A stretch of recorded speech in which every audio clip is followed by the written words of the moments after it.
Peace and blessings, family. It's me, Coach 67 Sports TV. Shout out to the awesome and amazing LDBC, Lions Den Broadcasting Community. Shout out to the Louisiana All American Sports Network. And shout out to the greatest university in the world, the Southern University, home of the mighty Jaguars. This is episode 2 of our Wire Analysis. Wire Analysis Season 1, Episode 2, The Detail. Let me pop it off and introduce you to my family members, my brothers. First, salute to you, General. How you doing this morning, bro? Doing good, brothers. Doing good. How y'all doing? Blessed and highly favored, bro. Can't My complain, brother, my brother Jerry Levin Green. How you doing this morning? man. I can't complain about anything, man. I'm blessed to be here. Man, it's a blessing to have y'all brothers. Give me y'all time on a Saturday morning. We're not even gonna keep the people waiting. We're just gonna jump right into it. For this episode, this is season 1, episode 2, the detail of our wire analysis and wire recap. All right, season 1, episode 2, the detail. The description is McNulty feels the heat when a witness testifying against D'Angelo Barksdale is deleted. All right, so I'm gonna give my best Mark Dark impersonation. In scene 1, William Ganton is laid up. McNulty and Bunk basically come to see him, and McNulty tells Bunk that he's the kid he's the man that testified against D'Angelo Barksdale. Bunk told McNulty, he asked him, "You're not gonna do what I think you're gonna do." And Bunk told him, "Hey, if you do it, it's gonna jump up to bite you in the behind." In scene 2, Lieutenant Daniels in a unit, they go into their office for the first time, and it's an old rundown, dilapidated building, just unkept, just a trash building. Next, McNulty is meeting with Judge Fallon again, so he can tell him a witness from his trial has been deleted. All right, he told Judge Fallon that he got in trouble with his major, and Judge Fallon told him, like, you know what I would do. So McNulty basically told him how he could spin this situation to the newspaper, but basically he wanted his name kept out of it. The next scene, Daniels goes to meet with McNulty in their office, and basically he pretty much, gonna try to read him the riot act. But before that, Officer Presbalewski shoot the wall accidentally. And this particular scene, it shows how incompetent Officer Presbalewski is. The next scene, D'Angelo, Wallace, and Poop eating chicken McNuggets and talking about the person that invented these McNuggets, how they got paid. And details them, basically that's not how things work. The person that invented these nuggets, he probably still working for, minimum wage in the basement of McDonald's, whatever the case may be. It's just a little dialogue that they're sitting on the couch having in the terrace, in the courtyards. Next scene, Daniels is meeting with prosecutor Rhonda Perlman about the trash officers that they sent to his detail. And basically, he was like, how am I going to get anything done on this particular case? He was like, by sending them the personnel that they sent him, they sent him the clear message like, hey, don't dig in, and don't try to get cute, and do an excellent job on this particular case. Basically, they just wanted to get in and get out and keep it pushing. The next scene, Officer Shakima Greggs, Herc, and Carver are going to a rooftop with camera equipment to get intel on the Barksdale organization. Bubbles pretends to sell them hats so he can identify members of the Barksdale organization. The next scene, Bunk and McNulty, they go to the courtyards to talk to D'Angelo. Next scene, Bubbles is using a hat routine so they can ID the players in Avon's organization. Next scene, Bunk and McNulty illegally arrest D'Angelo Barksdale, even though they don't have any charges against him officially. Next, Daniels meet with another acquaintance of his to get a good cop that basically doing the cover for his unit. Next, Daniels, Ross, Burrell, in the upper brass, they have a meeting about the deletion of state's witness William Gant. They don't want it to leak to the newspapers. They don't want the newspaper to know that Gant has been deleted. And they, basically they want to kind of keep the fire, put the fire out in terms of the William Gant situation because they don't want the deputy ops to look bad.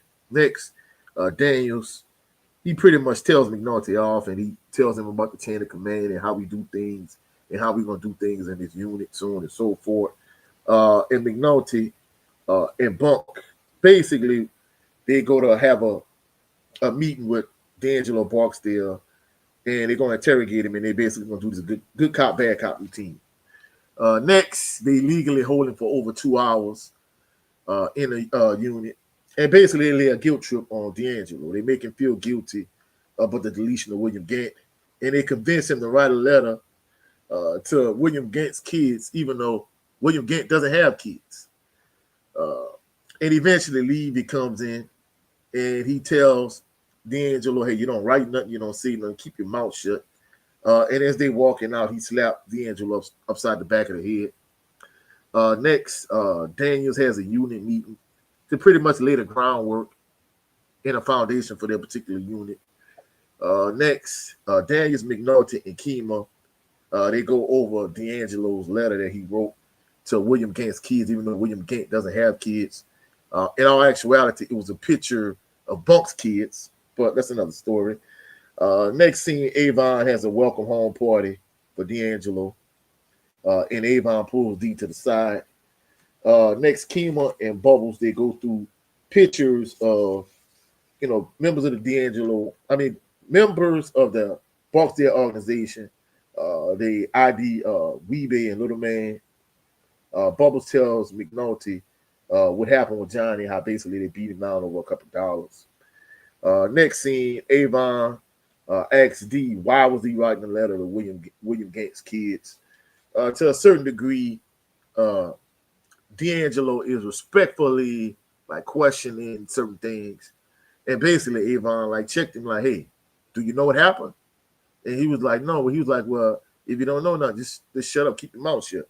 He was like, this is the last time I won't hear about you writing letters and you running your mouth, period. Next, Herc, Carver, and Presbeluski are talking about going to the towers and basically violating people's civil rights. Next, Herc, Carver, and Presbeluski, they go to the towers and start harassing people. Presbeluski hits a 14-year-old kid in the eye with a gun. Basically, pistol whipped the kid, hit him in the eye with a gun. Then after that, the residents get upset and they start throwing objects like televisions from the windows of their apartment. And eventually, they go from throwing objects and projectiles to eventually they start shooting at the three officers. The next scene, Bunk calls McNulty to tell him to look at the newspaper. And then after McNulty takes a neighbor's newspaper, basically Bunk asks him, are you happy now? Next scene, Rawls is very upset about the article in the newspaper. And basically it's front page news. Next, McNulty meets with Daniels at the terrace. And he says he didn't have anything to do with the newspaper article. Of course, Daniels just kind of dismisses him. Then Daniels meet with Presbeluski, Herc, and Carver to find out what happened. Basically asking them, why y'all coming here at 2 a.m. in the morning? For what? And of course, they come up with some little lame lie talking about they're going to conduct field interviews, which of course was a big lie.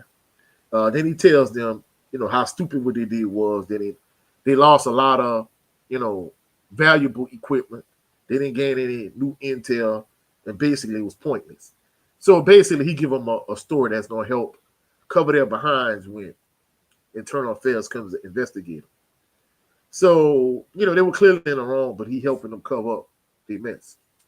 Next, McNulty meets with Judge Fallon again. Even though basically the powers that be don't want to meet with Judge Fallon, he meets with him again. Next, Daniels is eating dinner with his wife, and he's kind of giving out a whole rundown of the unit. in a case, and basically, you know, they come to the conclusion that he in a lose-lose situation. He's in a no-win situation, and basically, she was telling him, "You can't lose if you don't play, because basically you're in a no-win situation."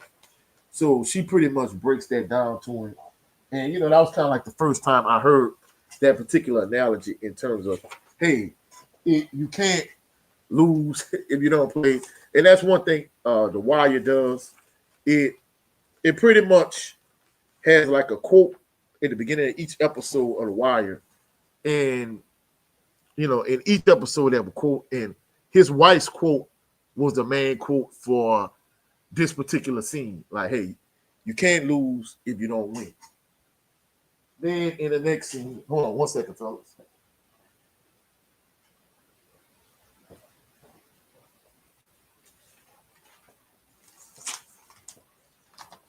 So for the most part, you had a couple extra scenes. You have another scene with Jimmy McNulty. He's sitting in his car in the rain. It's raining, and he drinking Jameson and he getting wasted. Not a whole lot happening. Next scene in the terrace. It's pretty much business as usual, and then pretty much the concluding scene in this particular episode is Lieutenant Daniels gets a call in the early hours of the morning telling him that the 14-year-old kid who got hit in the eye with a gun, he lost vision in that eye. And for the most part, that concludes this particular episode of The Wire. I'm going to turn it over to my brother, Jared 11 Green. The floor is yours, bro. All right, thank you for that recap. And again, just want to make this disclaimer. This is a spoiler. So this this show has been out, series has been out for years. So those who haven't watched it, of course, you can watch it on Max, or if you have Amazon Prime or anything like that, I suggest you watch it. And if you haven't watched it yet, I suggest you click off and watch this show afterwards. Just a disclaimer. But on with the questions. First question: McNulty meets with Judge Fallon twice in episode 2. Could this level of insubordination have gotten a lesser cop demoted or fired? That question's for you. Let's go with Brother 78. I think I think it would. It depends on the politics. I think that Nochi should have been fired. To be honest with you, but I mean, it definitely would have got somebody with less status than him fired, or somebody who uh, didn't have the connections that Nochi got. Most definitely would have got fired. Should have got fired. I agree. I agree. If it wasn't McNulty, he definitely would have got fired. I agree. How about you, Coach? Yeah, I agree 100% with the general. And in many instances, like when you are in the field, like in law enforcement or you're in education, like depending on where you're located, these jobs like are extremely undesirable, and as a result, you don't have a large pool of candidates to choose from.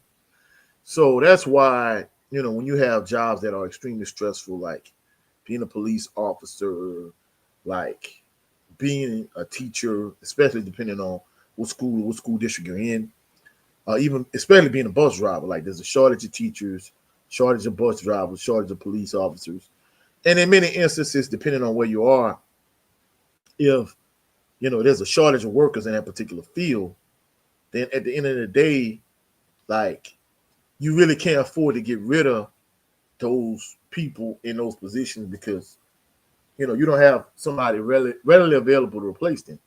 And as a result, I think that's probably the only thing that really kind of kept McNulty in the position he was in, because of course he was extremely insubordinate.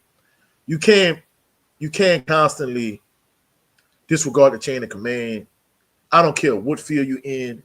Like there's a chain. I'm gonna give you an example. I'll give you a story with myself. Like right, like maybe about 5 years ago, this was during like LEAP 2025 testing, right? And the way it was set up in my school is I think eighth graders, 7th and 8th graders were doing testing, and basically 6th grade teachers like myself, it was like glorified babysitting. Like you just sitting there babysitting them or whatever the case may be. And I guess the guy that was above my principal, he thought that I was sitting in class sleeping, which wasn't the case. 2 kids was trying to fight, and it was just much to do about nothing. And like they were trying to like literally fight each other for like 10 minutes. And at the end of it, I just was kind of exhausted.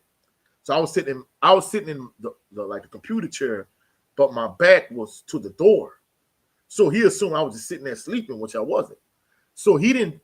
I would appreciate it. He'd be like, "Hey, bro, like, what's going on?" And I'd have told him, like, "Look, hey," I'd have told him what transpired. But he didn't tell me. He told my principal because, she was above me in terms of the chain of command. So he couldn't usurp that. He couldn't talk to me directly. As a man, I'd appreciate it if you'd like man to man kind of knocked on the door and see what's going on. But he told her and she told me. But the way everything kind of transpired, I didn't like the way he handled the situation. But the reason why he handled the way he did it was because you couldn't usurp the chain of command. He couldn't like overstep her authority and like redirect or reprimand me or tell me anything. So the fact that he constantly like skirted around the chain of command instead of telling like Daniels or Rawls or whoever, you're gonna go talk to this judge, and now you're gonna get other people chewed out, or you're gonna leak this information to the newspaper. Man, it was selfish, and like I said, all he wanted to do was push his own agenda. He didn't care about anybody else. Man, that's crazy. All right, good answer, fellas. Moving on to question 2. In the first 2 episodes, D'Angelo is scolded by Wee-Bey, Stringer Bell, the lawyer Levy, and Avon twice. Does needing constant redirection show his immaturity? The General, that question for you, brother. Yeah, this goes back to what we were talking about last week with D'Angelo. Now at this point is where if I'm Avon, D'Angelo's done. D'Angelo's going to be running a car wash or something. You know what I'm saying? He's going to be doing something like that. Like he's going to be doing something that, working in Stringer Bell print shop or something, making copies or something. He don't need to be nowhere near the streets. He got too much emotion. He's immature.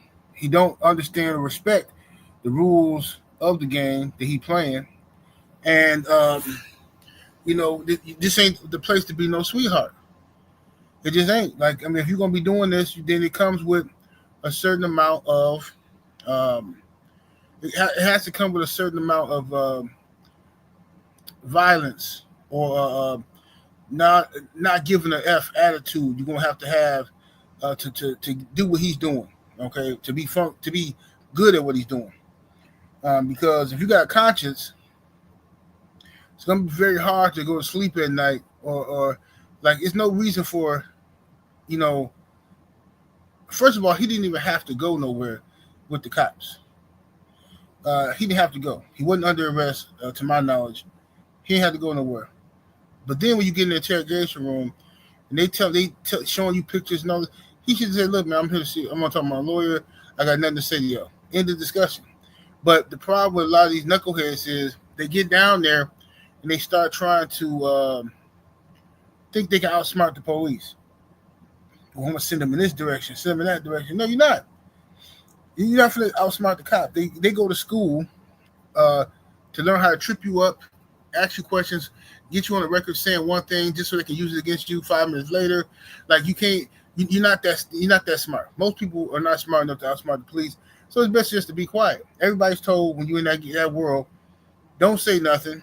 Say you want a lawyer, but dudes get curious. I want to know what they got. How much do they know? So you start talking too much, asking dumb questions, and unfortunately, when they told him to write that letter, and when the lawyer came in and saw, like, man, everybody's at that point like, Avon, listen, this dude is the weakest link in your chain. It's gonna break eventually. Okay, they broke him today by getting him to write a letter, basically confessing. You basically confessing, or saying at least you know about it. So this is just pathetic. I would have said, all right, then I'll talk to my sister and say, look, I know you want him in the game, but this ain't for him. All right, what he did today is gonna get him deleted. If he wasn't my nephew, somebody would delete him. So he needs to go and I'm gonna put him over here with Stringer Bell. He's gonna run a legitimate shop. You got to show up in time, whatever. If you don't want to do that, then you out of the business completely. That's what I would have done. Okay, okay, and you can answer this, Coach. But I want to stay on. I want to ask 78 this. Speaking of the sister, you think the Brianna, the sister, the mother of D'Angelo, you think because she wanted, because she's Barksdale, you Right. know, she helped create that empire. She's the brains of the operations actually, and Avon is the brains, but he's more of the street soldier, smart, but he's the muscle as well, but and so is Stringer Bell as far as on the smart side. But anyway, you think she had a lot to do with it as far as just just take care of my baby, take care of my son, and Yeah. shouldn't she known this is she D ain't got it in him. How come she didn't know that or realize or want to realize that? She didn't want to have to admit that her son weak, and about in their lifestyle strength and all that stuff matters when you're coming from that place she come from. And Barksdale, the men in the Barksdale family for generations, have been gangsters and stand-up dudes and feared. So she don't want it to be her son that's the weak link. She think that this is gonna being around his uncle is gonna make a man out of him. By her definition, of course, and it's gonna toughen him up. But like, he just ain't built for that. He just ain't built for it. I think it had a lot to do with her though. That's why Avon didn't do what he needed to do with D'Angelo. Okay, okay. Uh, Coach, same original question, and then the second part of that question with the sister Brianna. What was the original question again, bro? No problem. I'll break it down for you. So in the first two episodes, D'Angelo Oh, all scored right, by right, right. every. I remember now. He Yeah. got scored by Levy. He got Mm-hmm. scored by Weebay. He got scored by Mm-hmm. Stringer Bell and Avon. I Mm-hmm. mean, man, bro, let's just keep it real. If he wasn't Avon's nephew, like, we know what would happen. You know what I'm saying? And I think the thing about it is, like I was saying, 7-8 made a valid point from the perspective of, I think Avon really should have came to the realization that, yeah, he really not built for this kind of life. You know what I'm saying? And I mean, if it would have been anybody else, yeah, let's keep it 100. You know, it would have been bad news. You know what I'm saying? But the fact that he needed constant redirection, like, it's a huge sign that he's extremely immature, for one. Second of all, that lady that played Dee's mama, she's in she's in The Wire and she's in Snowfall. So, she does an excellent job. But truthfully speaking, I think 7-8 is right from the perspective of, it's her that probably baby this boy. And like 7-8 said, like, he really wasn't built for the game. She probably should have sent him to school. Maybe they could have. He has, when you have a empire the way Avon does, like, he has so many different fronts and so many different ways to launder his money. Whether you send him to go work at Orlando's, whether you send him to work at the print shop, or the funeral home, or whatever. Like, there's a lot of different things you could have had him do and make good money without being in the game. So at the end of the day, Like he's extremely immature. And not only that, but it shows that Avon had love for him in the fact that he had Weebase school him. He had Stringer Bell talk to him. And he tried to get on it, but he didn't want to be as harsh as he would be with somebody else. So that's why he really wasn't like brutally honest the way he would have been with somebody else.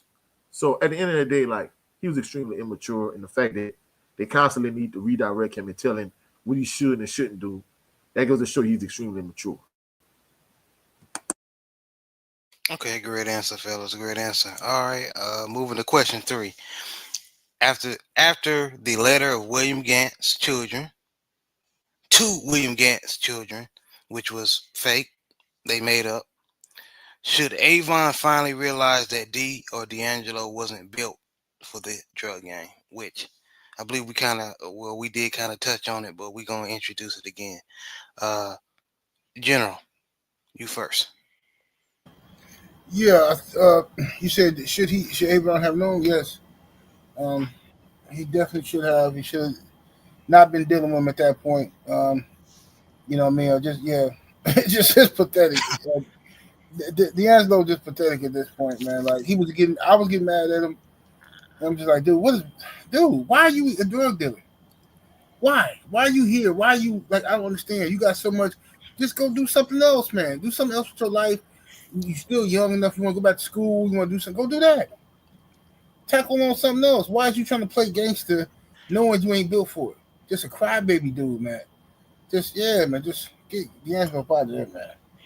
Facts. And I ain't gonna lie, I didn't blame Deloy Levy for slapping him upside the head. Usually I've been like, you know what, you slap that man for like that. But you gotta realize the Barksdales are paying him, you know, for protecting them as far as against the law. So he doing that kind of put everybody in jeopardy. So I definitely don't blame Levy for slapping him upside the head. But Coach, same question to you. Well, me personally, the general and I disagree from the standpoint of I felt like when he kind of told a story about how he deleted Pooh, he in that whole story he showed a little bit of immaturity. But at this point, definitely the fact that like you feeling sorry for, even though like you said it was a lie, like that was actually Bunk's kids on that picture. That wasn't William Gant. William Gant didn't have any kids. But the fact that you feeling sorry for the kids and you writing a letter and whoop-de-whoop-de-whoop, like, bro, like, do you understand what you're doing? And like you said, I didn't blame Levy for slapping him upside the back of the head. Like, dude, hey, don't say nothing, don't write nothing. And in fact, in all actuality, I felt like the whole situation was illegal from a cop's perspective anyway. Like, they arrested him, but there was no charges. So basically, you holding him illegally anyway to begin with, at least. I mean, I'm not a lawyer, but just from what I could see. And then not only you keep him for over 2 hours, you making him sweat. Like, man, the tactics they used was kind of trash to begin with. But at the end of the day, if he wouldn't have been Avon's nephew, he definitely would have got deleted. And no two ways about it. But at that point, Avon should have realized, look, hey, bro, like, you're not cut out for this. Like, you don't have the stomach for this. Look, let's just put you in a print shop. Let's put you in a funeral home. Let you work in Orlando's. And, like, I think 7-8 made an excellent point last week. Like, let him be a money man. Let him be a bag man. You know what I'm saying?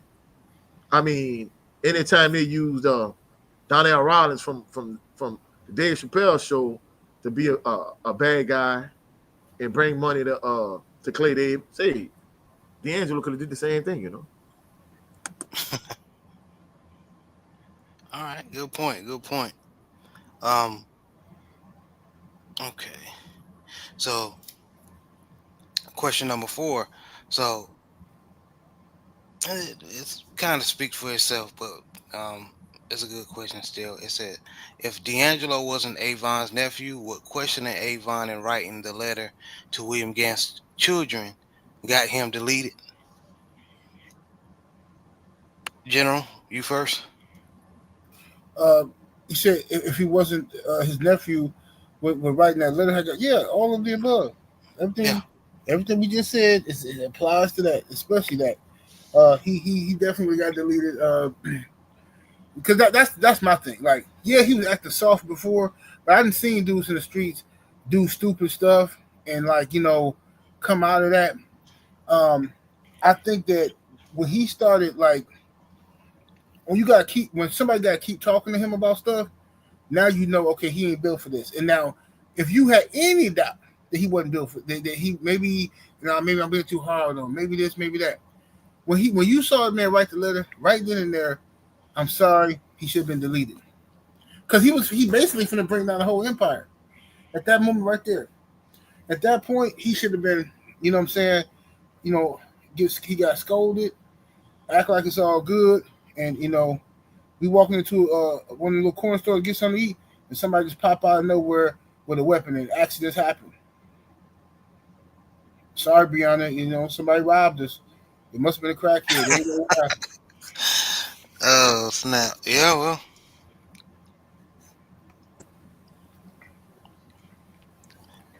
And same question for you, Coach. Oh, 100%, bro. I mean, if he wasn't Avon's nephew, he definitely would have got deleted. But to me, 780 is 100% accurate from the standpoint of, he at this point it's obvious and apparent that he not built for this. But even the way he kind of low key questioned, he didn't disrespect Avon, but he did question his authority from the standpoint of, like, hey, and Avon was like, all right, what you saying? We had him deleted, and he kind of backed off. He was like, hey, I think he kind of realized he's skating on thin ice, so he kind of backed up off it a little bit. And he was like, that's right, you don't know. So since you don't know, just keep your mouth shut. He like, this is the last time I want to hear, but you writing letters, talking. Hey, don't say nothing. Shut up, bro. And he you got to do this again with him. But the fact that this is the second time you gotta step to him with this, it kind of shows that, like, hey, bro, like, this dude he ain't cut out for this. You know what I'm saying? And yeah, it would have been his nephew. He definitely would have been deleted. But like, hey, by that point, Avon should have realized, like, hey, you need to put this dude in another position because he's not cut out for this. Yeah, facts, fellas. We kind of answered this question on the other first 4 questions. Yeah. Next question, it says Lieutenant Daniels is in a no-win situation with the Avon case. Why is so much expected of him when he is given so little to work with? 8. You with the question first. Yeah, I think I don't think they really wanted him to be successful, Lieutenant Daniels. I think they gave him all of the little dirty reject cops and detectives, um, like old boy Prespaluski or whatever. Like this dude is an idiot. He should have never been nowhere near that case. All of them is idiots, but Prespaluski is ridiculous. So and then Daniels, he's a black lieutenant, I believe, and um, they just Yeah, he is. they just threw him some mess. And like the one chick, the white chick told him, she said, "Look, they're trying to slow you down, so you won't ruffle too many feathers." You know what I'm saying? Because um, they want this case to basically go nowhere. That's why they gave you these bad detectives. So I don't know that they expected a lot from him. I just think that they needed a fall guy, and the higher ups didn't want to take the fall guy. See, this all is McNulty's fault though. So because the higher ups are getting pressure from the judge, his threats about the media and all this type of stuff, they looking at it like, okay, well, we're gonna put this off on somebody else, a fall guy. Lieutenant Daniels, he got his own history with some sketchy stuff. So if anything go bad, it's his fault. We can fire him. It's politics, man. Facts. Definitely politics. Coach, same question to you. Is Lieutenant Daniels in a no-win situation? Yeah. I'm not gonna lie. He was definitely in a no-win situation, and truthfully speaking, 7-8 is right from the standpoint of they set him up to fail because they gave him all of these like bottom of the barrel cops like Herc and like Presbeluski. But at this, so they didn't. I mean, they won't try to do something quick, but you're not giving them no resources.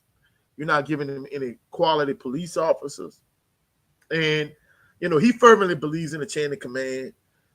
He's just like some of these other guys. He's on a short list to get promoted, and like 7-8 said, it was a lot of politics involved. They want something quick and easy, but at the same token, they're not giving you anything to work with. Really, it's kind of, it's kind of like, I hate to say it, even though this law enforcement is kind of like the education system in Baltimore, also from the standpoint of, you're a teacher, the kids are low academically, they come from terrible environments. But as a teacher, it's an F school, and you at teaching at this F school, and if the kids don't learn, it's your fault, even though like they're setting you up to fail.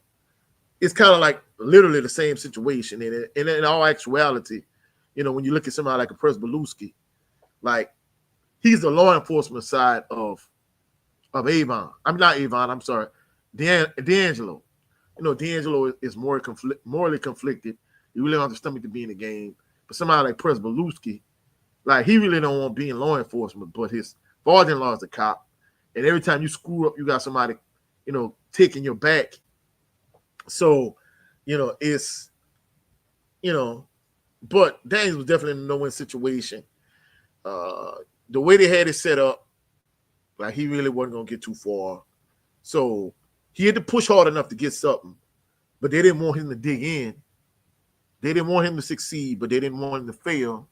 So it's like, man, what you want? You don't want me to push too hard, but if I don't get nothing, then it's my fault. So it's like his wife told him, like, hey, you can lose if you don't play the game, which to me was a stupid quote, but I think she made a valid point, though. Yeah, it was a very valid point. Very, she made, yeah. Um, Moving on to question 6. In this episode, cops use illegal tactics to try to get things accomplished. How often do you believe these actions occur in real life? 78, you first. All the time, man. Police officers use shady, dirty tactics, plant evidence, plant drugs, and all kind of stuff. I had a homeboy that was locked up with some cops. Basically, didn't like the fact that they didn't like him giving them lip back talk. You know what I'm saying? Cops bored. They riding up down the street. They see us sitting in front of the porch, in front of a house, and we all teenagers. We just sitting there. You know what I'm saying? Looking for something to do. They bored. They come messing with us. They pull over. They drove past twice. Then they stop and get out the car and come walking up to us. It's like, mind you, we sitting in front of the house where my boy live at. Like, hey, what you guys up to today? What you guys up to? We're like, mind our business. What you want? Oh, what you got an attitude? We can't just come up and say hi. What you guys up to? Just harassing us, bro, for no reason. So my boy told him, "Like, man, get the F away from my house, man. Blah blah." Like, man, we ain't walking down the street. We ain't standing in front of a store. We're not loitering. We live here. What's the problem? Leave us alone. So the cops snatched my boy up, asking him what's his name and all this. I mean, just ridiculous, bored cop stuff. By the time they got done, my boy had an ounce of dope on him magically. He ain't never sold no dope. He might have sold some weed here and there. He ain't never sold no dope. He had an ounce of dope on him. We all tried to explain to his parents, explain to the other police, explain to his lawyer. The cops planted it. Didn't help because we just some black kids, so didn't nobody care what we had to say. And they gave me 11 years, man, for nothing. He out now. Yeah, they do that stuff all the time. That's crazy, man. And just to give you a little story, not as extreme as your homeboy went through, but I remember me and my brother, we was in New York, and we were just walking down the street with one of our homeboys, and the cop just stopped us. and just said, like, "Are y'all supposed to be out here at this time of night?" And we like, "What are you talking about? We just walking home. What are you talking about? Just making sure y'all, you're not getting into trouble, getting into trouble." We was like, "No, sir. We just walking home. What are you talking about?" And he just rolled his eyes and just drove off. And I was like, "Wow, man! Like, That's what they do. I mean, it's unbelievable.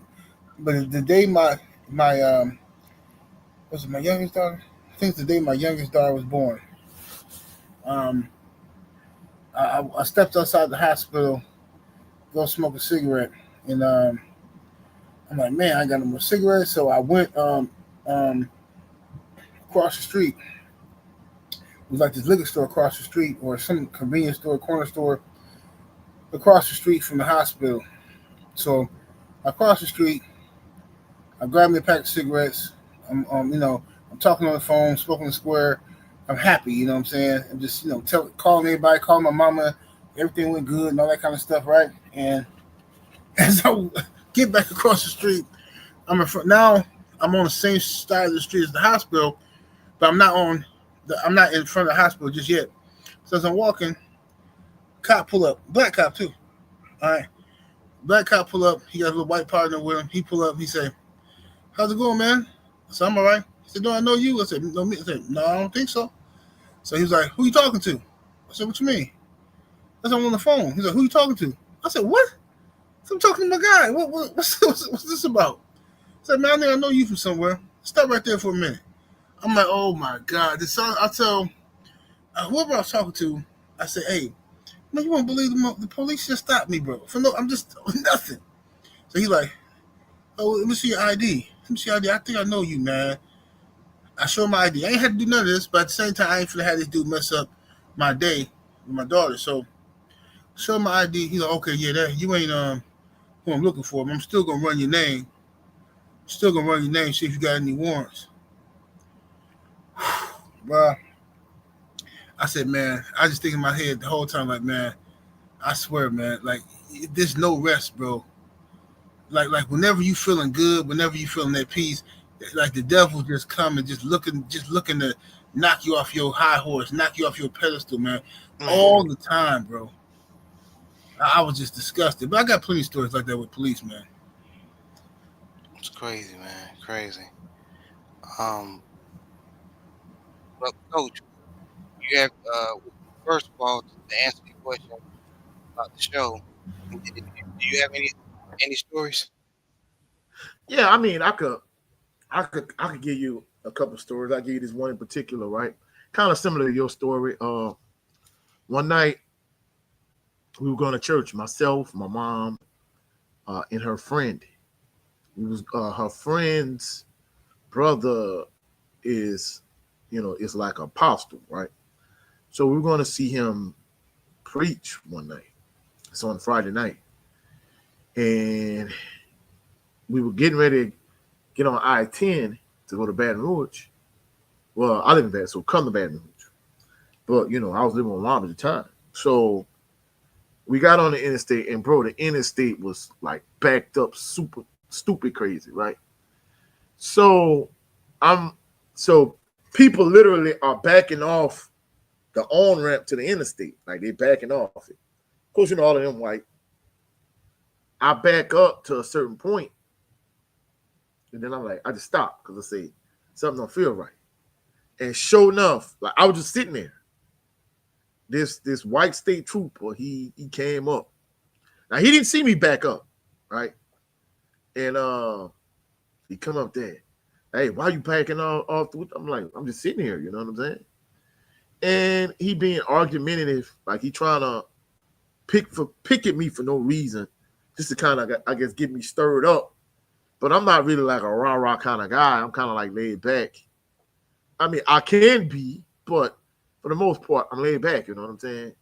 And he just kind of telling me, hey, better not do this or that, I'm gonna arrest you. Blah, blah, blah. And my mom and our friend like, hey, don't argue with him. It's kind of what he want. Like, don't argue with him because and I'm like, look, man, you bothering me. You know what I'm saying? I'm like, I'm just sitting here. Like, you, what about all these cars that legitimately packed up off the off ramp, and they on airline highway now, whatever. Like, why you not going to find them and harass them like this? And he just kind of kept going back and forth, and I wasn't really giving him what he wanted, so he just kind of backed off, and called himself just, I guess, trying to like scold me, check me, or whatever. And then he backed. What he told me not to do, he did it. He backed off the ramp and he went in the other direction. So I'm like, man, F this dude. Like this is some scumbag behavior, you know what I'm saying? You didn't see me do it. You can't prove that I did it, but you insisted that I did it. So I'm like, the hell with it. So after that, they was like, oh, don't let that. Look, bro, I'm not worried about this dude. So what I did was, I'm like, you did it. I'm gonna do it too. I backed off the ramp and I turned around and I got on airline. We still ended up being late. Crazy thing, our buddy was supposed to go to service that night.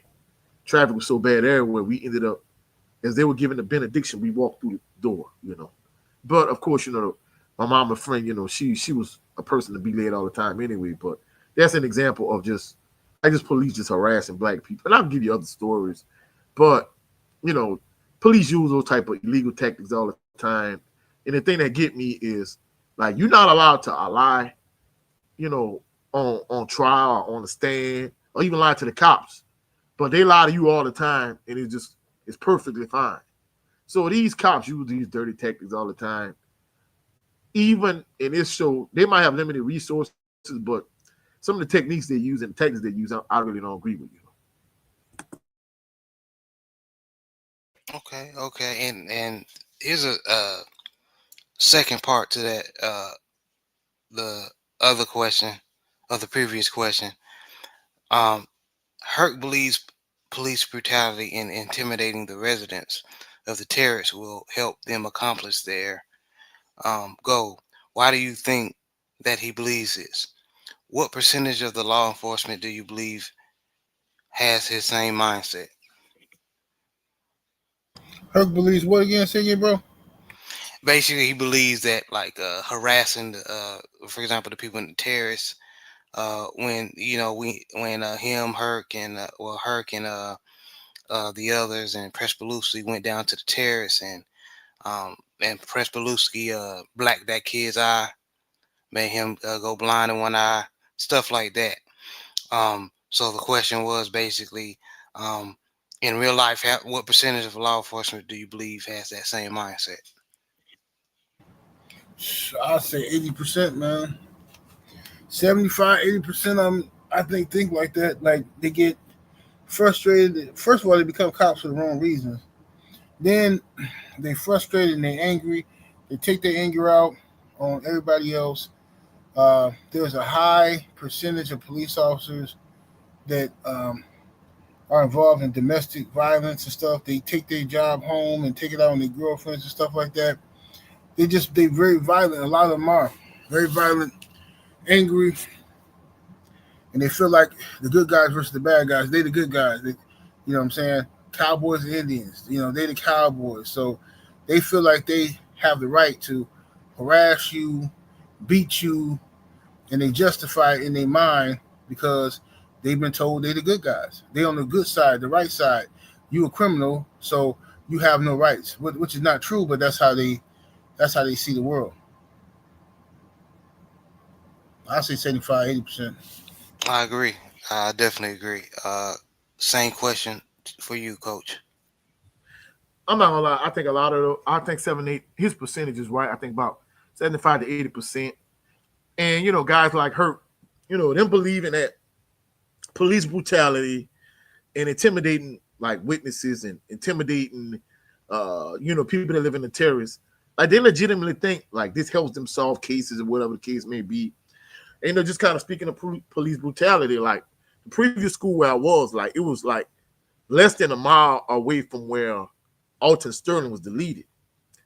And, it just kind of, every day I used to pass by that like convenience store and see his picture, like his mural on the side of that convenience store. it was just kind of always like a subtle reminder of like if you're a black man in America, like this could happen to you at any point, any time, whether you breaking the law or not, whether you are a law-abiding citizen or not, I mean, cops do this all the time, and I think a high percentage of those cops, they really have the same mindset and mentality as Herc. And the crazy thing about it, you got a situation like George Zimmerman. He wasn't even an actual cop. He was like a neighborhood watchman, and he was able to get away with doing that to Trayvon Martin. So it just kind of goes to show you, when you're a black man in America, like you are not safe. I don't care what neighborhood you live in. I don't care how much money you have, unless you like an extremely famous individual to where everywhere you go, people know you. Like, you're not safe. That's facts, man. Many shows are based on real life events. So just based on what we see in this episode, is police reform necessary? Starting with you, 8. I think so. Police reform. It got to start with, first of all, cops have to know the law, know what their job is, know what they can and can't do. So many police officers don't really know the law. They don't know that, or they're not taught or reminded that it's okay for a citizen to record your activities when you're arresting somebody, as long as they're not in your face, stopping the interfering with the arrest. They can stand across the street and record. You can't come up to somebody and tell them to stop recording or make up rules on the fly. You can't just pull your weapon out on somebody because you feel like you're having a bad day. And cops like that have to be disciplined because there's so many of them that feel like they're above the law and they can do whatever they want to do. Even in situations to where the sister who just was deleted in her own home. She called the police. She having a mental health crisis. She called the police and she thought somebody was in her house or whatever the case may be. They know who she is because they know she has mental issues. And she's called the police before. They invite themselves in her house. Right, knowing she got a problem. Then ask her, was she here by herself, all of that. That was an assassination. They knew what they wanted to do. So then when the woman picked up the pot, this man threatened to pop her in the face. Now you gotta explain this to me. You're the one with the power. She on the other side of the room in the kitchen with a pot of alleged boiling water. If you really felt like you was in danger, you couldn't have hit her leg, and you couldn't have hit her in the leg, and then it made her drop the hot water on herself, and then had that been your story? No, you did exactly what you said you was gonna do, which is hit her in the face, right? Stuff like that is these type of cops, man, have to be disciplined. They have to get arrested. They have to be put in general population in the prisons. Don't send them to protective custody. They need to go to general population with the rest of the criminals, the same people that they arrested and all that kind of stuff, so that they'll learn. They'll learn in a few generations. But police chiefs, captains, everybody who's responsible for training these officers need to be disciplined as well. Every time one of your officers get out of line and do something, it should be some type of demerit or something or strike against that his superior. You know what I'm saying? Let them get punished so that they better school their officers. You know what I'm saying? It's too many bored cops out here. Instead of taking care of their business and taking care of real police work, they're sitting around in their car bored, hanging out in mall parking lots, talking to each other, harassing people who got better cars than them, somebody who they think live a better life than them. It's ridiculous, man. So yeah, definitely need police reform. Definitely agree. Coach, same question to you. Do we need police reform? Oh, I agree 100% with the general. We definitely do. whether you look at, instances like Michael Brown, Eric Garner, Tamir Rice, Sandra Bland, Trayvon Martin, you have too many of these incidents that happen. All of these police officers, they seem to all have the same training. And even if you look at the show, you look at guys like Herc and Pryzbylewski, like they perpetually do stupid things. They harass citizens. They violate their civil rights. And they do all of these type of things. And then what transpired with Daniels in terms of the way Daniels helped them cover up these situations, like this is the norm. So even when these police are knowingly in the wrong, like the superiors and all these people, they helped them. And even when they found guilty, like in many instances, these police officers are fired.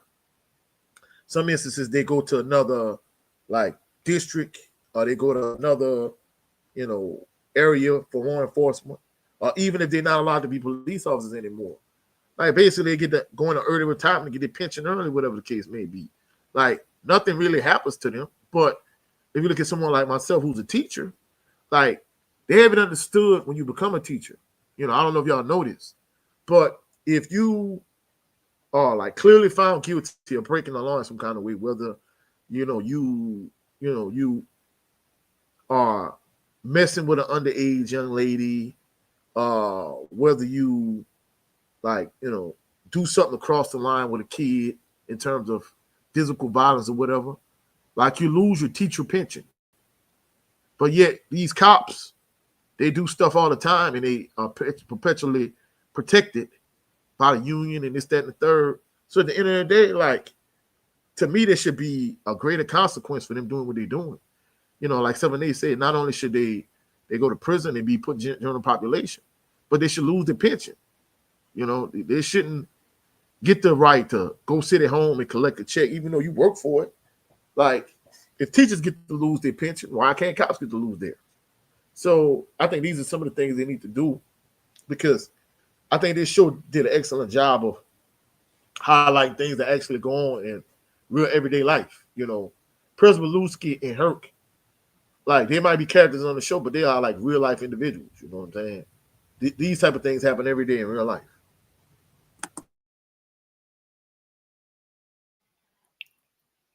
Facts, fellas, facts. And just to add on to what 78 was saying, some of these cops are. I know a dude right now that was on my football team. Of course, I'm not going to give him any specifics. No, he weak. No, he pathetic. No, he racist. But he's a cop right now. Yeah, bro. And I don't mean to cut you off, but like I said, these things happen every day in real life. Like I was watching like this video on YouTube. This cop, he pulled this black guy over. Now this is a speeding violation, right? And he pulled this gun on this guy. And the guy like verbally scolded him like, dude, like I don't have a weapon. Like this is a traffic stop. Like why in the F would you pull your gun on me for that? He was like, I have 3 kids. So they're gonna accidentally go off like my kids no longer have a father. So they was like, just because you was some kind of weak chump in high school and you couldn't get no girls and blah, blah, blah, blah. Like he gave him an earful. And like these kind of dudes, this how it really happens in real life. And I know you might have 1 or 2 people out there that might say, oh man, coach, you was sexist. But a lot of times you see women, like some of these small women that on the police force, some of them probably don't need to be there either, because they showed this incident where, this white girl, she arrested this black guy or whatever. And evidently it wasn't what she claimed it was. And she got him handcuffed. Now she talking tough to him. And she grabbed a taser and she tased the crap out of him while he handcuffed. And I'm like, man, you a scumbag piece of trash. Now you knew if this dude wouldn't have been handcuffed, you wouldn't have did what you did. Like, you're not to put, like, first of all, you're like 5'1". So if something pop off, the first thing she's gonna do is reach for a gun. So like somebody like her, they don't need to be in that position. And the guy that pulled over the black guy and pulled the gun on him for the traffic stop, like He another one. He don't need. He does not need to be in that position because physically, you know, you're weak, and anytime something happens, the first thing you'll do is grab a gun. Facts. I agree 100%. No lies told. Um, Next question. What are your overall thoughts on episode 2? Starting with 78. I thought it was a good episode. It was a good episode. You get to see what's up, boy name Bubbles. Is his name Bubbles in it? Yeah. You get to see him start working with the police. You know, you get to see kind of where the season is going, who's going to be a problem. Like you can see Presbeluski going to be a problem later on. You can see D'Angelo is going to be an issue. But I thought it was a good episode, good solid episode. And it just solidified why I can't stand McNulty too. You know what I'm saying? Just a little dirty scumbag snitch, insubordinate. Exactly. Overall good episode though. It really was. It really was. Coach, same question to you. What were your thoughts on episode 2? Yeah, I'm gonna echo the same sentiments that 7A did. You know, it was a very good episode. You know, it kind of goes to show you that McNulty is willing to perpetually usurp the chain of command.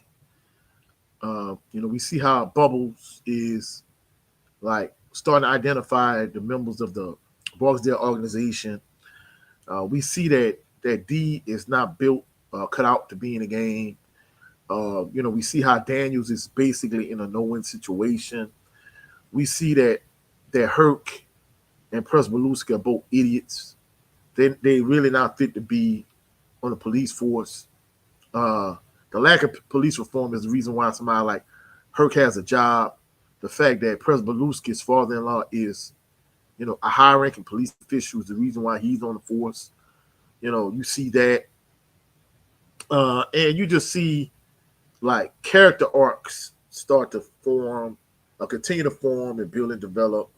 We see that somebody like Bunk, when it comes to like a clown like McNulty, he's the voice of reason. Even though McNulty is not listening to Bunk, Bunk is telling him like bro, this, don't do this. This is stupid, bro.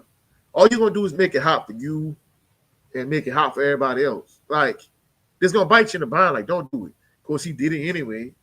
So, at the end of the day, it was a very good episode. It was a very good episode. And the last question, fellas, what stood out to you the most in this episode? Starting with you, 8. For me, I think D'Angelo. What stood out the most to me was how weak he was. That letter, writing that letter, really irritated me, and I stopped liking D'Angelo at that point. You know what I'm saying? I think he's a good kid, smart kid, and stuff like that, but he just wasn't built for the game, and I think he should have been doing something else. And sometimes you gotta have the courage to walk away too. You know what I mean? Avon should have known and all that kind of stuff, but he could have said that he won't out. He could have just said, "Hey, look, man, I don't think this is for me. I'm just gonna go do something else." You know what I mean? Blah blah blah. He could have did that, but I think the thing that stood out the most was D'Angelo's cowardice, man. Yeah, I definitely agree. Yeah, he wasn't. He showed how weak he was. Definitely. Coach, same question to you. What stood out in this episode? A lot of things stood out. I think the thing that stood out to me the most, I mean, it was so many different things, but I think the thing that kind of stood out to me, I think this, like, crime show, this series, it stands out more so than other series from, like, just say, for example, I don't watch a lot of shows, but, like, my mom, she watches, like, a lot of them. And you see, just say, for example, I'm going to just throw out a random show, like maybe like Law and Order. Like, a crime is committed, and they solve everything in, like, a 30-minute, 60-minute, 90-minute show. and that's the end of it. Whereas in real life, like it takes time to build a case, and it takes time to solve a case. And with this, you kind of see all the behind the scenes aspects of it, unfold. Other things that stood out, basically you see how D'Angelo, he's morally conflicted. He really doesn't have the heart to be in the dope game. To me, I don't understand why at that point D'Angelo didn't. I mean, Avon didn't realize D'Angelo wasn't cut out to be in the game, and why he didn't just say, you know what, like I have a huge drug organization. I'm gonna put you in another position to where, like, you're not a part of this game because you don't have the heart for it. Like he could have let him work in Orlando's. He could have let him work at the print shop. He could have let him work at the funeral home. He had so many fronts, and you could have put him in a position where he could make good money and still have a decent life, but be isolated away from the game. So that aspect of it between Avon and D'Angelo, McNulty constantly usurping the chain of command, Bunk being a voice of reason, Bubble starting to identify members of the Barksdale organization. But more than anything, the thing that really kind of stood out to me is the long drawn out process to actually solving the case. Like in those other cop shows, they solve it in the course of one show. That's not real life.